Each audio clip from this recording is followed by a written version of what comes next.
இன்னைக்கு இந்த வீடியோவில் இந்தியாவில் லிஸ்ட் ஆகிற அடுத்த ஐபிஓவான கேபி கிரீன் இன்ஜினியரிங் லிமிடெட் ஐபிஓ தான் பார்க்க போகிறோம். வீடியோக்குள்ள போகிறதுக்கு முன்னாடி நம்ம சேனலை இன்னும் நீங்கள் சப்ஸ்கிரைப் பண்ணலைன்னா சப்ஸ்கிரைப் பண்ணிடுங்க. இந்த வீடியோவை ஸ்கிப் பண்ணாமல் ஃபுல்லாக பாருங்கள். இந்த இன்ஃபர்மேஷன் உங்களுக்கு யூஸ்ஃபுல்லாக இருக்கும். இவங்க 2001 தான் ஸ்டார்ட் பண்ணப்பட்ட கம்பெனி. இவங்களோட பிஸ்னஸ் பார்த்தோன்னா fabricated and hot dipped galvanised steel products.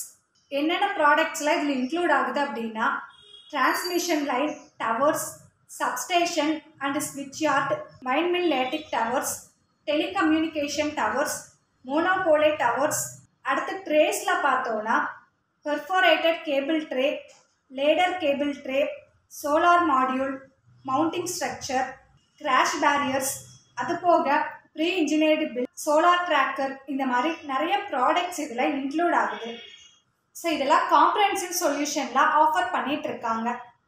Cutting age manufacturing பார்த்தோன்னா 2 lakh ஸ்கொயர் ஃபீட்டில் இருக்குது.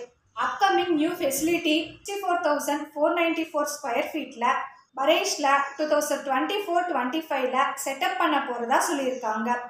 ஹாட் டிப் கேல்வனைஸ்டு சர்வீசஸில் அவங்க facility drilling, welding, laser cutting, plasma operational, high speed, solar machining இதெல்லாம் அவங்க மிஷினோட ஃபிட் பண்ணியிருக்காங்க. Telecom industry, transmission industry, substation structure, isolator hybrid tower, solar industry, highway, crash barrier, இதில் majority of the market share இவங்க வச்சுருக்காங்க. அது போக bridges, ROB structure, PEB structure, ஏஷியாலேயே biggest hot dip galvanised plant ஃபெசிலிட்டியை எக்ஸ்பேண்ட் பண்ண போகிறாங்க. ஓவரால் இவங்களோட ப்ராடக்ட் போர்ட்ஃபோலியோ ஸ்ட்ராங்காக டெவலப் ஆகிட்டு இருக்கு. கிளைண்ட்ஸ் எல்லாம் யார் யார் அப்படின்னா Suzlon, Tata Indicom, Tata, Torrent Pharma, Vodafone, Wipro, Airtel, BSNL, Indus Tower, LNT, Lupin, Nokia Siemens network, SRF, Moser Baer, இந்த மாதிரி நிறைய கிளைண்ட்ஸ் இவங்க கிட்ட இருக்காங்க. அடுத்து ஃபினான்ஷியல் இன்ஃபர்மேஷன் பார்க்கலாம். இவங்களோட asset, revenue, profit after tax இதெல்லாம் இயர் ஆன் இயர் கேட்டகரியில் கன்சிஸ்டண்ட்டாக இன்க்ரீஸ் பண்ணியிருக்காங்க. 2023 படி 11,478 கோடி ரெவன்யூவாக இருக்குது. 1,239 கோடி ப்ராஃபிட்டில் இருக்காங்க. ரிட்டர்ன் ஆன் நெட்வொர்க் 25.51%, ROCEல 23.05% இருக்குது. PE ரேஷியோ 42.8% கொடுத்துருக்காங்க. இண்டஸ்ட்ரி PE ரேஷியோ பார்க்கும்போது 30.23% இருக்குது. ஓவரால் ஃபினான்ஷியல் இன்ஃபர்மேஷன் ஸ்ட்ராங்காக டெவலப் ஆகிட்டு இருக்கு. நெக்ஸ்ட் பியர்ஸ் கம்பேரிஷன் பார்க்கலாம். இவங்களுக்கு பியர்ஸாக 2 கம்பெனி இருக்குது.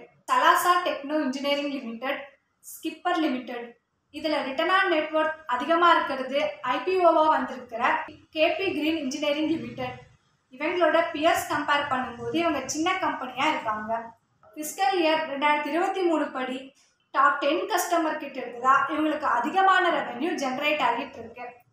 பை 2030 இந்த இண்டஸ்ட்ரியோட எக்ஸ்பெக்டட் CAGR 6.8% growth இருக்கும். அடுத்து டிவிடெண்ட் டீட்டெயில்ஸ் பார்க்கலாம். இந்த கம்பெனி இது வரைக்கும் எந்த ஒரு டிவிடெண்டுமே அனௌன்ஸ் பண்ணது இல்லை. நெக்ஸ்ட் என்ன ரீசனுக்காக இந்த ஐபிஓ வராங்கன்னா ஃப்ரெஷ் இஷ்யூ 189.50 crore. இந்த ஐபிஓலேருந்து ஜென்ரேட் ஆகிற ஃபண்ட்ஸை யூஸ் பண்ணி கேபிட்டல் எக்ஸ்பெண்டிச்சருக்கும் நியூ மேனுஃபேக்சரிங் யூனிட்டை செட்டப் பண்ண போகிறதா, அவங்களோட ப்ராடக்ட் போர்ட்ஃபோலியோவை எக்ஸ்பெண்ட் பண்ண போகிறதாவும் சொல்லியிருக்காங்க. அடுத்து இந்த கம்பெனியோட ஐபிஓ டீட்டெயில்ஸ் பார்க்கலாம். ஐபிஓ ஓப்பன் ஆகிற டேட் March 15, க்ளோஸ் ஆகிற டேட் March 19 இருக்குது. Face value 5 rupees per share கொடுத்துருக்காங்க. ப்ரைஸ் பார்த்தோன்னா 137 to 144 per share. Lot size 1000 ஷேர்ஸாக இருக்குது. Total issue size 189.50 crore. Fresh இஷ்யூவாக 189.50 crore இருக்குது. Listing at BSE and SME. அடுத்த ஐபிஓ டைம்லைன் அலாட்மெண்ட் ஆகிற டேட் March 20. ரீஃபண்ட் பார்த்தோன்னா March 21 இருக்குது. இந்த ஷேர் உங்கள் டிமேட் அக்கௌண்ட்டில் கிரெடிட் ஆகிற டேட் March 21. லிஸ்ட் ஆகிற டேட் March 22 கொடுத்துருக்காங்க. இந்த ஐபிஓவில் நீங்கள் இன்வெஸ்ட் பண்ணணும் அப்படின்னா மினிமமாக 1,44,000 ரூபாய் தேவைப்படுது ஃபார் ரீட்டைல் ட்ரேடர்ஸ். அடுத்து கிரே மார்க்கெட் ப்ரீமியம் அப்படின்னு பார்க்கும்போது ஐபிஓ ப்ரைஸ் 144, மார்ச் 12 அன்னைக்கு எஸ்டிமேட்டட் லிஸ்டிங் ப்ரைஸ் 157.64%, 227ல் ட்ரேட் ஆகிட்டு இருக்கு. ஸோ இது இன்னும் அதிகமாக போகவும் வாய்ப்பு இருக்கு. இந்த ஐபிஓவை லிஸ்டிங் கைடுக்காக அப்ளை பண்ணுறவங்க அப்ளை பண்ணிக்கலாம். ஐபிஓவில் உங்களுக்கு ஏதாவது டவுட் இருந்தாலோ இல்லை இதை பற்றின இன்னும் நிறைய டீட்டெயில்ஸ் தெரிஞ்சுக்கணும் அப்படின்னாலோ மறக்காமல் கமெண்ட் பண்ணுங்கள். அப்படி இல்லைன்னா டிஸ்கிரிப்ஷனில் நம்பர் இருக்குது, அதுக்கு கால் பண்ணால் எக்ஸ்பிளைன் பண்ணுவோம்.